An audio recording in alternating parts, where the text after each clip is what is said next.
Welcome back to Covered in Pet Hair. I'm your host, Isabel Alvarez-Arata, and today I have the pleasure of having a drink and a chat with the duo behind Groomer Humor.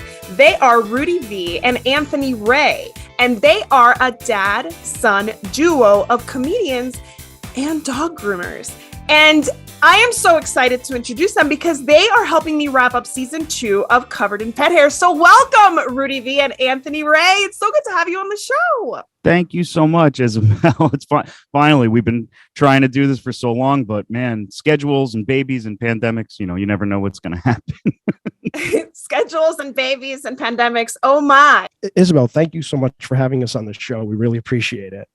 I love having you guys. It's going to be so much fun getting to know you. And before we go any further and get into your comedy careers and your grooming careers, I want to introduce our drinking game today. So anybody participating in our drinking game, anytime you hear us say this word, make sure you take a drink of whatever you're enjoying, but please be over 21 to partake. Never drink and drive, and always drink responsibly. So what are you guys having tonight? We started off with some Caribbean rum.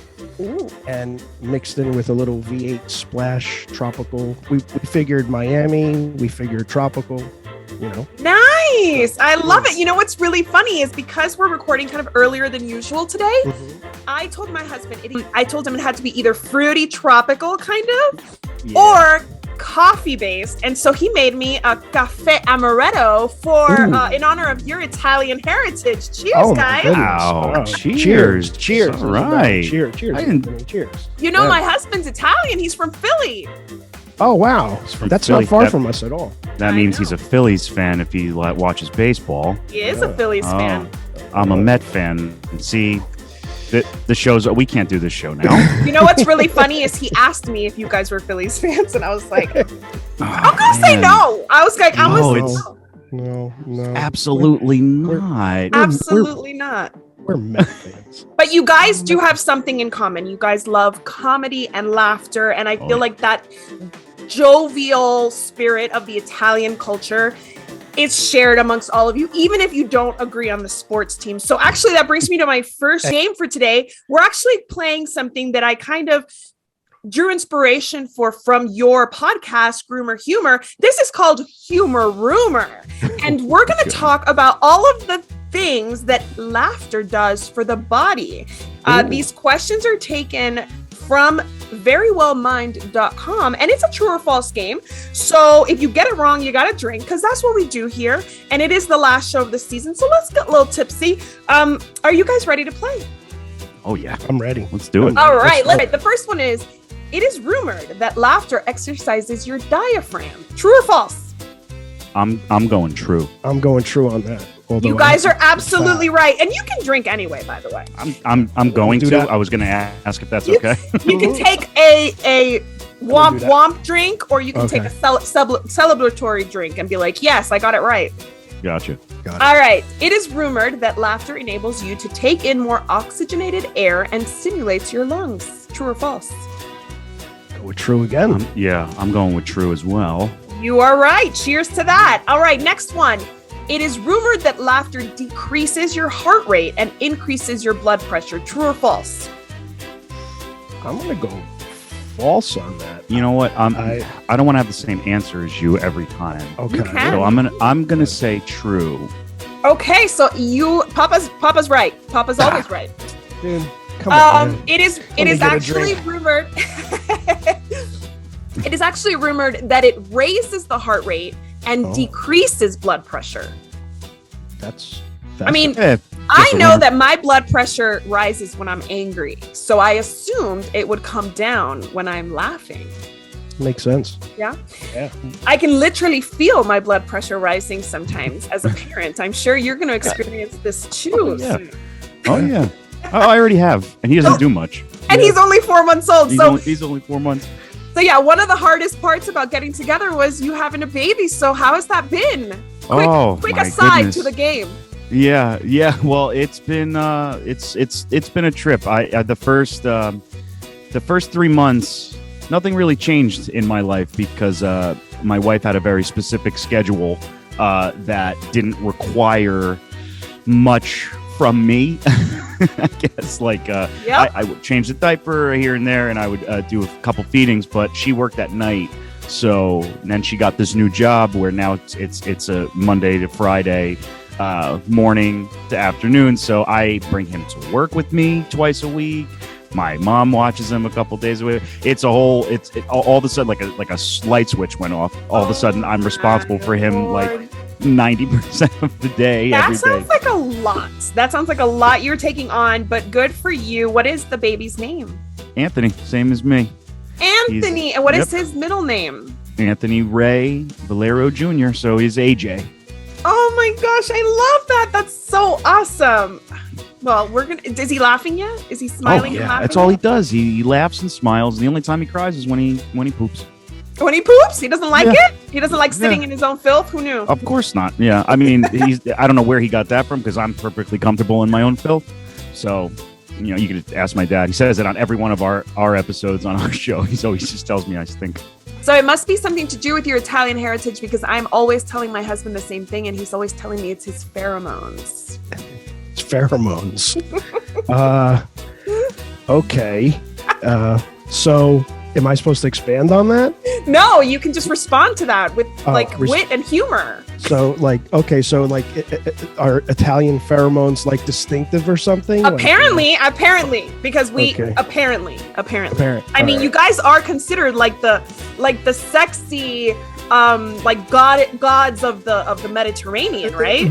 Man, yeah, sure. I'll take that any day. It's just I missed that meeting. I missed that meeting too. Did you? Italian men, come on! Italian men get all the ladies. All 5'5" of me. Yeah. I'm 5'6" and I tower over him. You guys make up for any kind of, I guess, limitation with your charm and your food. Yes. That I have to agree with. And getting back to the pheromone thing though, my pheromones really kick in like when I'm like unshowered a couple of days and I don't wear any deodorant. Yeah. I smell my own pheromones. So I'm gonna go with the pheromone thing on that. But you have no excuse for not showering for 2 days. You work in a grooming salon. Yeah, we're tired by the end of the day. You can't just spray some of that dog cologne on you? I'm not going to say I haven't rinsed off in my dog tub. I'm not going to lie. Yeah, I've done that. Sure, yeah. You know what? So long as there are no security cameras around. No, definitely not. We can't have security cameras. No, we wouldn't want to see what happens in the day-to-day. I'm sure the dogs are like going home mortified, like, oh my gosh, the conversations these two were having today. Oh yeah. Well, we're father and son. Yeah. Okay, yeah, and I want to get into how you guys got into both of you got into the same career I guess choices, but let me finish this game. Okay, so I have two more, 3 more. Okay. It is rumored that laughter has been shown in studies to improve pain threshold. True or false? True. Yeah.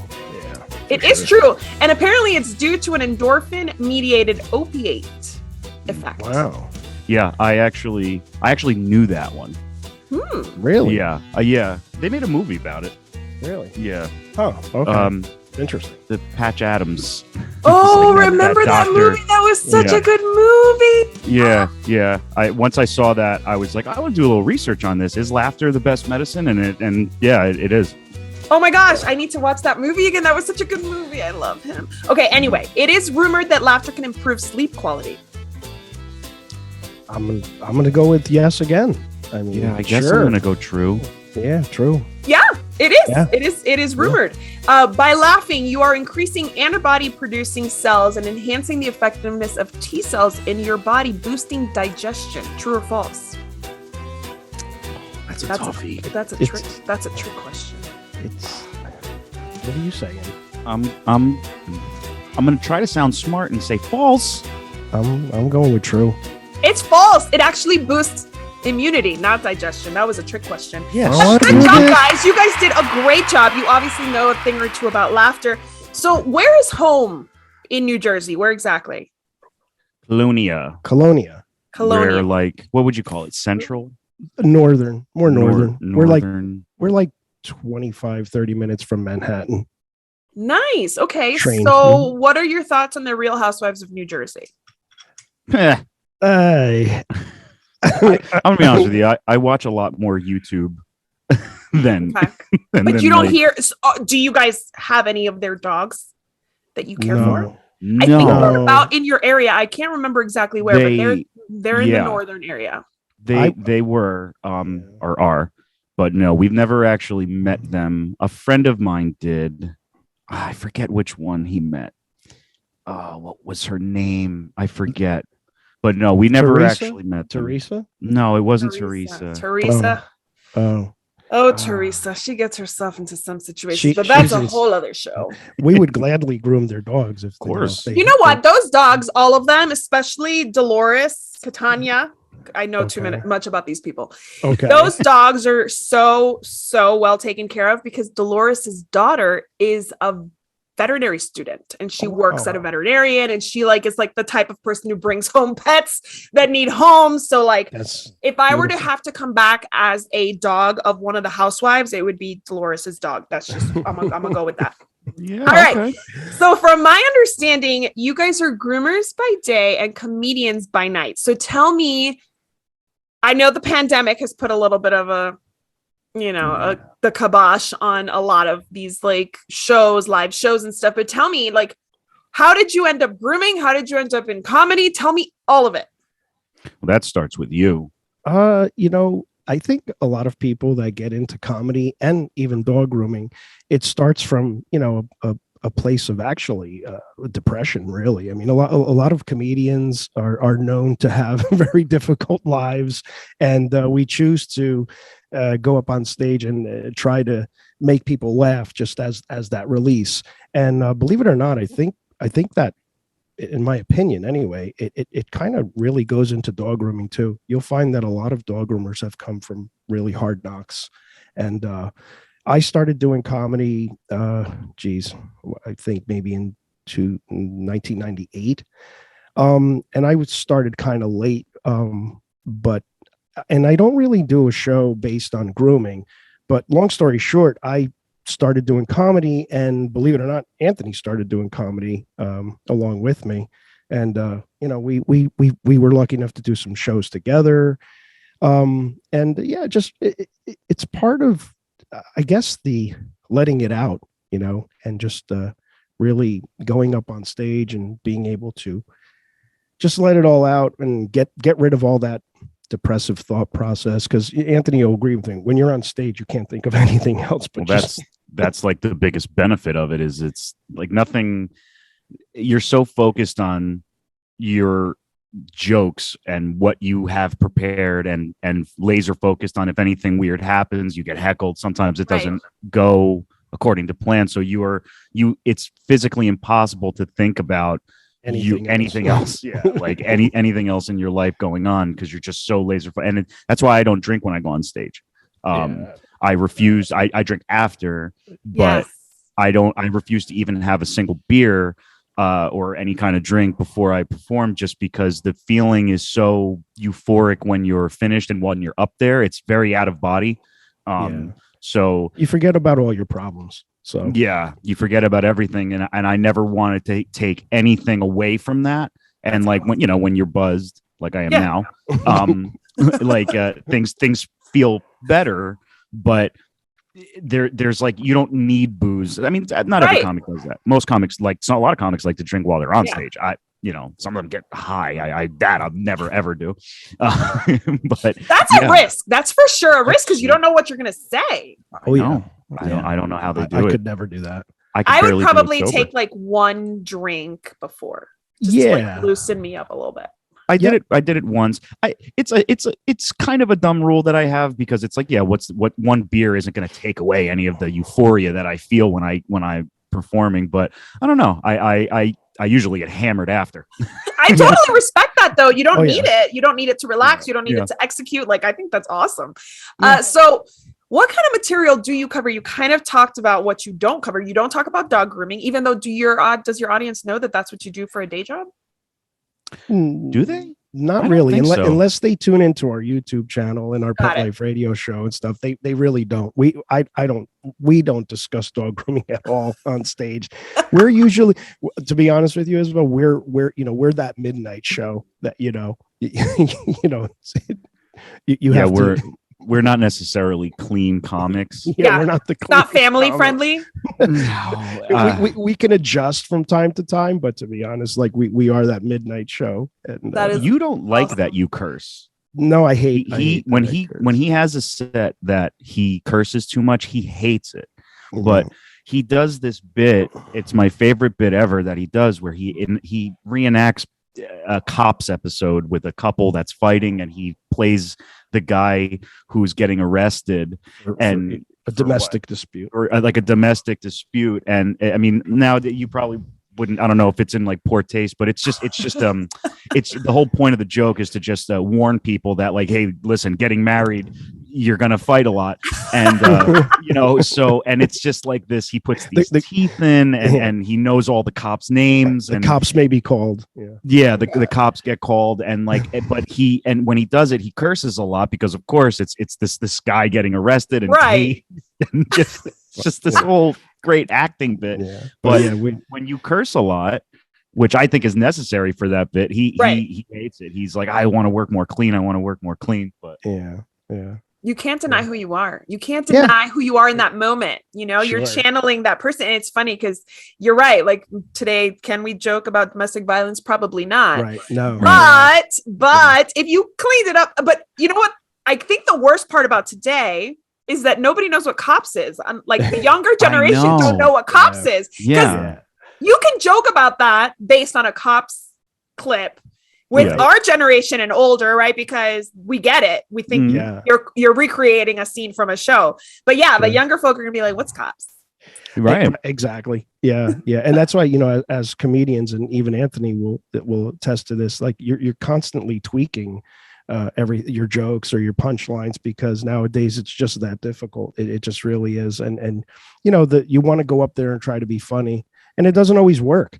It really depends on your crowd. Usually the midnight crowd, they're usually game, they're down. They're drunk. They're drunk as hell. And we do most of our shows in Atlantic City, New Jersey. Oh, nice. Yeah. With Bridgestone's, what's the name? AC Jokes. acjokes.com. If you guys are interested, you go to acjokes.com and you could see, us along with a lot of other comedians. But just, that you gotta be careful nowadays with what you say. But I think that we should give comedians a little bit of a pass, because I mean, if we censor y'all too much, I don't know what we're gonna have left to talk about or left to joke about, especially marriage and parenting and stuff. Like even as a mom, sometimes I have to censor myself because I'm like, my kid's such a jerk, and people are like, and I'm like, I'm a joke. I mean, he is a bit of a jerk, but like I'm not dislike him. But I refer to my dogs as jerks sometimes, and like you got to be careful because people take you literally, and you're like, okay, I don't mistreat my children or my dogs. Right. You should be a comedian. I call my cats, I have 2 cats, I call them stupid all the time because they kept me up until 2:00 in the morning last night. And the entire time I was thinking of you, because it's like, I have a show to do tomorrow, and I know it's not early in the morning or anything, but I want to get good sleep. I want to feel good tomorrow. And they're chasing each other around until 2 a.m. And then Dante chews up your baby monitor wire. Yeah. Oh my gosh. So this is the funny thing is at 2 a.m. you should have been up with a 4-month-old, not with cats. Yeah. Well, here's my 4-month-old. He sleeps through the night. He always did. So he's good. I mean, my cat seemed dedicated to making sure that didn't happen last night, but he just hangs out. He sleeps. Again, a lot like me. Oh my gosh. My kids won't sleep. They're 4 and 2. They still won't sleep. Oh, boy. 4 and 2. All right. So tell me, what is the most memorable performance you guys have done together? Yeah. So actually, this is a funny story. Well, it ended up being funny for me. So we the gentleman that we perform with in AC now, they've been doing it for a long time, this whole thing. So they started AC Jokes, but a couple years back when I first started, it started off very small. We were just doing these shows in this like attic. It was like above this restaurant, and it was so bizarre because there was a big window right behind where we were. It smelled in there. Yeah, it would smell like food, and you could look down, and it was a beautiful restaurant, but it was down. The restaurant was downstairs. We're upstairs. So, but anyway, the guy used to book the show. His name is Matt Bridgestone. He's still doing it. He's a good friend of ours, And so he put together this one night, there was like 20 comics, and there wasn't really anybody in the audience other than other comics. So we were doing like this like tag team, like you go up for 5 minutes, you come back down, you go back up. And like you could go back up if you wanted. So it was a lot of fun, and we were doing that. And I had written a few new jokes that night that I was trying out for the first time, and they absolutely slayed, and you slayed too. And there's no better feeling in the world than making a room full of other comedians laugh, because comedians are a hard sell. They only want to hear, so we did night.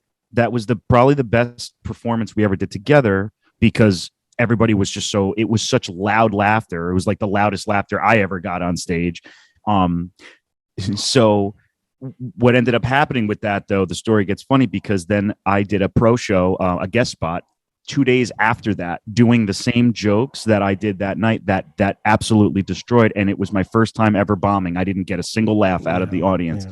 And it was very like, wow, okay, I guess I wasn't for real then. I don't know what to even think of this. I believe that, though. I think that so I was a fitness instructor. I'm going to draw the parallel. I was a fitness instructor, and I could do the same routines with one group, and it was just like an okay class, but then with the energy of another group, it would be like an epic class, right? So I feel like the energy of the audience totally influences your performance, which kind of sucks, because it's not just about you. Anthony, also, you did a show with whatchamacallit from Jersey Shore. Oh yeah. Oh God, that was with Vinny. Show with Vinny from Jersey Shore. He hosted. Yeah, that was a good night. And you know what's funny is that was in the same room. At Mara's, this restaurant attic thing. You get like 80 people up there, but nice. And Anthony, you were so ballsy. Anthony said something, because Vinny was hosting the show, and it was a packed house. I mean, there must have been at least 100 people up in this tiny little room. And what did you say? Vinny, first of all, let me start by saying Vinny did such a good job, and he was the nicest guy in the world. I was just going to ask you if he's any good.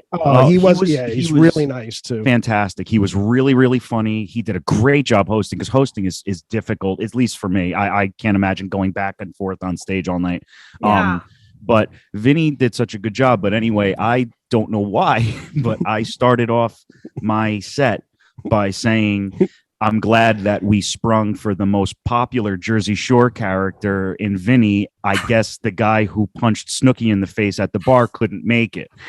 And and Vinny, I look over, because you could see that the green room, we really didn't have a green room. The comics just sat on the side, and Vinny couldn't believe that I said that. Vinny goes, "What did that guy just say about me?" What did he just say? And he was shaking every comic's hand when their sets were done, to bring up the next guy, and he didn't shake mine. He flipped me off in front of everybody instead. But it was all in good fun. Right. You knew you were in when you got the finger. Yeah. It was all in fun, and he's an amazing guy. Vinny was he was so because Vinny was very famous, and he especially at the time, Jersey Shore wasn't as far gone as it is today, right? And after the show, he was so respectful, and he was talking to us, because he was just trying to get into comedy. So he was talking to all of us like nobodies, I guess, and like listening to everything we were saying to him, and like paying attention. He was a completely normal guy, like really, really cool. Yeah. I loved working with Vinny. Yeah. See, I love to hear that the reality stars that we know of, like, why do they even take up any space in our brain, right? But I love to hear that these people are like nice, down to earth. I also love to hear when they act a fool, because then it's just something, it's like good, interesting information. But I want to learn more about you guys in your grooming careers specifically, but we need to take a break. Let's listen to our sponsors, and I will be right back with Groomer Humor hosts Rudy V and Anthony Rey. Don't go anywhere. Welcome back to Covered in Pet Hair. I'm your host, Isabel Alvarez-Arata, and today I'm having some drinks and having a chat with Rudy V and Anthony Rey of Groomer Humor. They are a dad-son duo of comedians and groomers, and we've just talked about all of their comedy, I guess, highlights. Not all of them. I'm sure there are plenty more. And I have made a mental note to go to Atlantic City and catch you guys in a show, because I'm sure that would be an easy sell for my husband. Super easy sell. But I want to get into your grooming career. So obviously, Rudy V, you're the first one to start your grooming career. How old were you more or less when you started? Because I believe it is rumored that you guys, between the two of you, have 48 years of grooming experience. Yeah. I started when I was 19. How? What inspired a 19-year-old from New Jersey to get into dog grooming? Well, the truth of the matter, honestly, is like we talked about earlier in the show, it came from a lot of like problematic situation. Got it. Growing up in Elizabeth, New Jersey, very tough neighborhood, and drugs, and I grew up in that 80s vibe, that disco or post-disco era, that right. new wave. And I was put it to you this way: if I didn't get into dog grooming, I'd probably be in jail or dead. Yeah. So that's why I started so young. I realized quickly I didn't want to go that route. And dogs, I always had my own pets, and I had a lot of pets. I always loved animals. I was that kid that just always brought home a stray, and right. my Italian mom would want to beat me up all the time. She would literally just be like, Rudy, you can't bring the dog in the house. Daddy's going to kill you. And I would we would, me and my brother, my sister, we'd sneak the dog or the kitten in the house. Yeah. But so I always had a lot of animals, and I worked on them myself. I would always bathe them. And this was before I even got into dog grooming. But again, just kind of trying to distance myself from that harsh life that I was living that would have gotten me nowhere. I was very, very depressed one day, and I literally just opened up the Yellow Pages and I said I wanted to be a veterinarian. And I was like, yeah, okay, I'm not doing that, because I'm a C- student at best. But then I opened up the Yellow Pages and got to dog grooming. And I swear, one of the first schools that popped out was the school I went to, was Nash Academy of Animal Arts in North Jersey here. And I met some amazing people, and I got into dog grooming, and it didn't hurt that there was, the classroom was predominantly, female also. So that helped. But yeah. There we go. There's that Italian stallion. Exactly. But yeah, that's it. And I just got into it. I love that. So Anthony Rey, when did you realize growing up that your dad did haircuts for dogs, professionally? It was I started hanging out at the shop when I was 11. I brought you there as a kid all the time. Because I feel like my kids would be my kids right now, 2 and 4, would be like, you do what? Right. Dogs get haircuts? Yeah, exactly. Why? Yeah, my mom used to take me, probably I was, 6. And then, but I started to hang out there, when I was 11. I think I bathed my first dog for you I think I bathed my first dog when I was 12. I made him do it. Gosh. Yeah, he let me try. It was get working, dude. As a kid, it was a lot of fun. Being a kid, because you used to work in the back of a pet store, right? So I used to run around the store. I used to climb the mountains of dog food, whatever pound bags, and it was so much fun. And obviously, dogs. Yeah, I love dogs. And it's funny too. My son now, when I bring him here, he's only 4 months. He loves the dogs. He smiles at them. Yeah. He's not afraid of them. Yeah. Dryer's going. He's not afraid of any of the sounds in the shop. That's so it's good. kind of funny. He's kind of going down the same path that I did. But yeah, I was when I realized this is my dad's working. I was right. 11, just kind of having fun and hanging out, and then the rest is history. You let me bathe a dog. I loved it. Yeah. Didn't realize how backbreaking it was yet. Really easy. To You were young. You were 11. Yeah. What backbreaking? Exactly. But yeah, so I was all ready to go. Now I'm 32. So, now it's how many dogs do we have today? Oh, yeah, right. So when did you get into it professionally, Anthony? I started working in high school. Yeah. Maybe 2003, 2004 mm-hmm. is I started working every Saturday Nice. So, and I was like, it was like me and my buddy Randy were like the only ones who had dads who were entrepreneurs or who had their own businesses, and his dad had a body shop, and me and him were like the only ones that never got that excited on a Friday because Saturday morning we had to go to work and everybody else was just like, whatever. But so I was probably, how old was I when I started high school? 13, 14, 15, 16, 17. Yeah, I was 13 years old. So starting at about 13, well, maybe 14. Every Saturday, come to the shop. And then once I graduated high school in 2007, I tried to go to college for a couple of years. That didn't work out at all. And way too much freedom in college. Like, I don't have to go. I don't get in trouble. No, that's it. So the college didn't work out. Yeah. And I had that experience the first semester. I was like, oops, I probably should have showed up. It was all the same people that I went to a community college in Union County. So it was just all my same friends that I used to hang out with in high school were all this is just high school with couches, and we don't have to go to class if we don't want to. So I took that option. I think once you start working with animals too, it's hard to stop. Yeah. That's the thing. College didn't work out. I worked at Trader Joe's for a little while.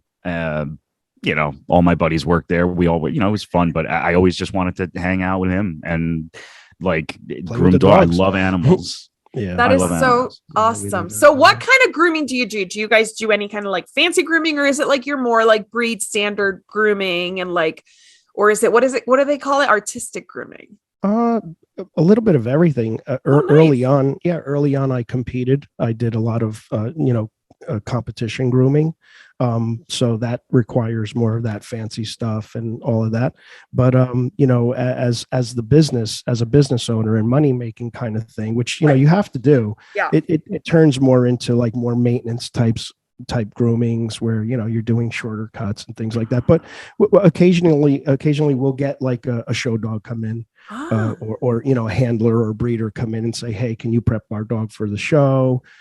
Or a lot of times, and this is when the pressure is really on, you'll have to do a dog that's going to be like part of a wedding party.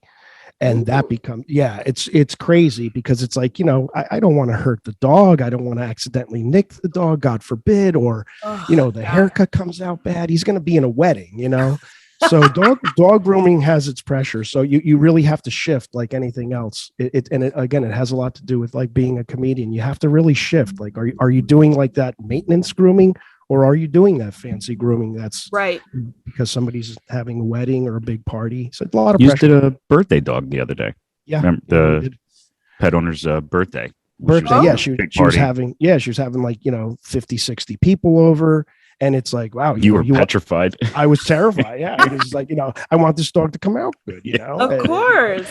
Yeah. So, So you guys don't groom cats from what I hear, because I've heard about this. Not anymore. On your show. Yeah. Yeah, we used to. One of the reasons why we stopped grooming cats was because the last interaction I had with the cat ended up on my back and then into the drop ceiling. So it was kind of like, okay, cat's gone. Yeah. And where is he? Oh, he's in the drop ceiling. So we kind of that's a good stopping point, I think. We were like, I don't want to do, and nothing against cats. We absolutely love cats, and we even listened to your show. I think it was like Whitney Bullock or something. Yes. So Whitney, we love cats, and we'll leave it to you as far as cat grooming, because a lot of groomers were specialized in cat grooming, and Whitney, your Whitney show was awesome. She is super specialized, and she gets a lot of hate for grooming cats. Yeah, and she shouldn't, because we need cat groomers, especially some breeds of cat require grooming. Absolutely. Yeah. Okay, so what's the best part of working together? Oh man. I get to beat them up whenever I want. Okay. Oh, okay. No. The best part, I mean, we probably have different, I don't know. It's like, it's my dad. Right. So, and like, we've worked together for so long that it has, like, he was the best man at my wedding. Like that's, him and my brother were like joint best men. It's like, you get to work with your best friend, and we have grooming is very difficult, but we have days where actually the difficult days, grooming wise, we keep each other sane. Right. We love movies. We constantly are quoting movies and applying them to the dumbest things. Which is he'll say a sentence and he'll finish it, and I'll finish it with a song. He'll say "I wanna" and I'll interrupt him with "rock and roll all night," like that. That kind of idiocy. Yeah, we'll constantly quote like Scarface. The movies that we like. But the best part for me really is just that, like you said, you're my best friend. In a past life, Anthony and I have agreed that, he was my dad.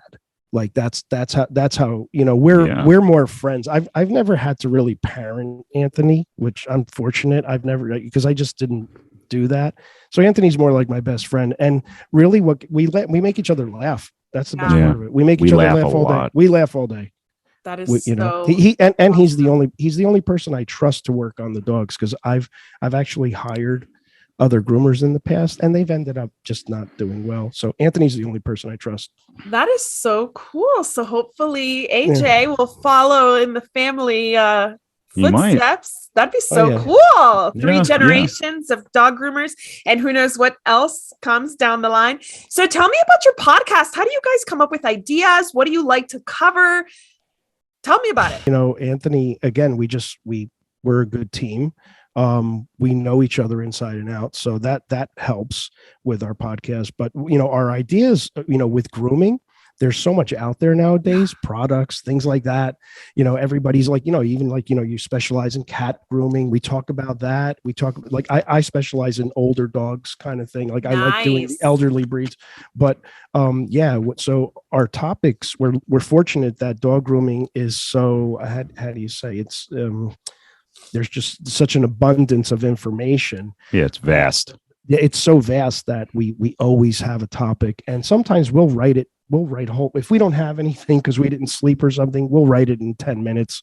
But again, having Anthony and to bounce things off of is just always a plus, Yeah, and you guys are natural performers, and like this is obviously when you do a podcast and it's an entertaining and educational, you guys and I could kind of come easily for you. Sure, yeah, and I couldn't do it without him because Anthony does all the tech stuff. I'm 57. I don't know anything about this. You know what I mean? I still struggle dialing my phone. It's Anthony does everything else. So. Well, Anthony's going to give me some pointers too, so that maybe when I come back for season 3, I have a little more, something else to elevate the show a little bit, because I see your setup and it's looking good, guys. Oh, thank you. Yeah, we got another camera. We wanted to start filming our podcast. You do that, and we were like, we have this space, like let's do like a set. Yes. Like you have we were just talking before the show started. I love your set. It's so cool. Your set is your set's so like intimate. Your set is we love your set. Thank you for having us on the show. Oh my God, for sure. Okay, so before we wrap up though, we need to play the last game of the show, the last game of the season. Let's do it. Let's do it. We're gonna do Never Have I Ever Dog Lover Edition. Are you ready to play? Ooh, yes. We're ready. Let's go. You guys have enough drinks? Hold on. I love this. Okay. Should I top us off? You should top yourself off, yes. I know that Rudy V has not played, so we're going to teach him how to play. So you drink if you're guilty. You don't drink if you're innocent. I'm going to get drunk. When I will read Never Have I Ever blank, and if you have done that, you drink. If you have not, you don't drink. But don't worry, I'm not asking you like super deep dark secrets. We're talking about dogs. It's all in good fun. So let's play. You ready? Okay. Yeah. All right. The first one is, which is funny because of the conversation we just had about zodiacs while we were troubleshooting some technology. Never have I ever asked a dog's zodiac sign.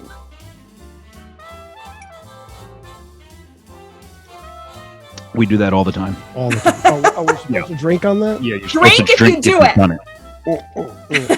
You're guilty of doing it. I'm guilty of it. Okay, I'm sorry. Yeah. Yes, we do that all the time. Yeah. And what dogs are the hardest? What zodiac dog is the hardest? Leos Leos are just tough. I have a lot of Leo friends too, but you guys are tough, man. Yes, they are. And They're a actually, lot of fun. Taurus and Leo is not supposed to get along. So maybe that's why I think they're so tough. Right. Yeah. I do have some very awesome Leo friends, but I was worried that Noah was going to be a Leo. And luckily, he just got over that. Like by 5 days, he missed it. Yeah.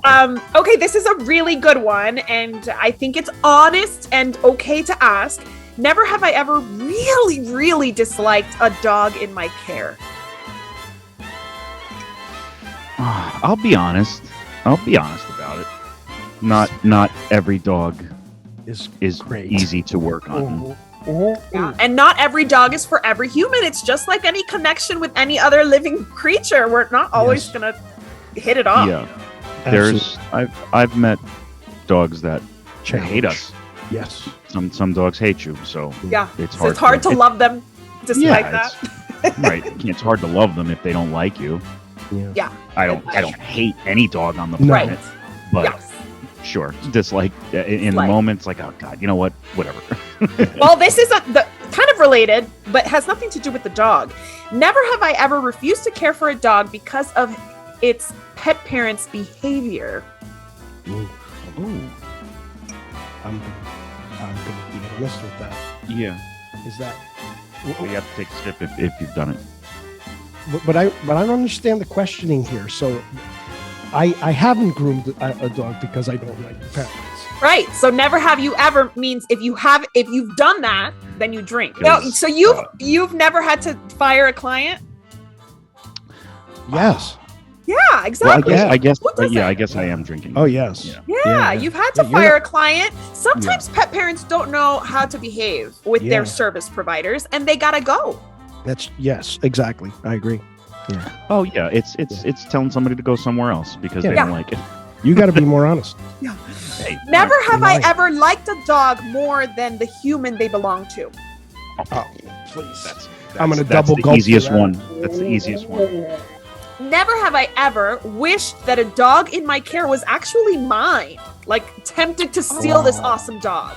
Yeah. God. Oh yeah. Yeah, also some dogs are common. just so awesome. Oh yeah. Okay, never have I ever overindulged a dog by feeding them too many treats or giving them people food when I know I shouldn't be. Oh. And that's not just professionally. It could be your dog. Maybe if it was my dog, yes. With treats, I'm going to take a half sip because with treats, yes. Yeah, but you guys don't have people food around that you would give at the groomers. No, as groomers, we got to be really careful. And even when the last dog I had, I still did not like to give him table food at all. So I'm gonna take a half sip because I definitely would over-treat him, but I wouldn't ever really give him table food because I don't like doing that. Yeah. See, my dogs are old now. The youngest one is 11. You have a border collie. Yes, that's the 11-year-old. Yeah. Then I have this hound mix who is almost 15. So at this age, I'm like, you want some cheese? Here's some cheese. You want fried chicken? Here's fried chicken. Like they're maybe not so much the 11-year-old. Okay. Never have I ever lied to a partner about my dog's behavior to keep them out of trouble. I never had to do that. You have good dogs then. Yeah. I'm not gonna. I don't have a dog. Oh. Well, ever? Oh, ever? Ever? Oh, sorry. I never had to. Have you ever had to, kind of tell a little white lie to save your dog from shaming? Oh yeah. Okay. I used to have a counter surfer. I mean, when my husband would ask like where his bagel went, I'd be like, no idea. I think you ate it. I'm pretty sure I saw you eat it. You ate it. You don't remember? You don't remember? Never have I ever told a joke at my dog's expense. Yeah. They're too easy. They make it too easy. I used to have a pug. How are you not going to joke about that? Yeah. The cutest, ugliest dog in the world. No. Pugs are walking jokes for sure. They're so cute. Yeah. Well, I've so enjoyed getting to know you guys. Tell us how our audience can learn more about everything that you do, your grooming salon, your online presence, everything. Well, you can go to our YouTube channel. Our YouTube channel is called Grooming by Rudy. It's the same as our business. That would be, watch some videos. We do a lot of, we do everything. We do our podcast. we just started filming our podcast. That's going to be coming out on our channel. We're going to put, like I was telling you, Isabel, we're going to put this on our channel. We do a lot of instructional videos, and that's really the best. We also have a Facebook, which is Grooming. Everything is Grooming by Rudy. We have a Twitter, we have a Facebook, but our absolute favorite things to do are the podcast and the YouTube channel, and now they're starting to mend together. And Groomer Humor on PetLifeRadio.com is the best way to support us, and it's the best way to hang out with us. Really, that's where we talk. We do all our talking on YouTube and on the podcast. So, well, before I wrap it up, I want to propose a toast to you guys for being my guests, for helping me wrap up season 2 of Covered in Pet Hair. You guys have been so much fun, and I hope to have you back sometime soon. Cheers. Thank you so much, Isabel. Thank you. Cheers. And I have no more drink. I'm literally toasting to no drink. I also want to propose a toast to our executive producer, Mark Winter. Thank you, Mark, for all these awesome shows that you help us produce. And thank you to our audience, both my audience and the Groomer Humor audience, Rudy, the Grooming audience, everybody. Thank you so much for joining us. Thank you for listening to our podcast. Here's to a life covered in pet hair, because there's no better way to live. Cheers. Cheers. Cheers. Now I'm going to sip the last little bit. Because it's bad luck to sip with water. To learn more about Covered in Pet Hair, please visit coveredinpethair.com or petliferadio.com. And don't forget that this is the last episode of season 2.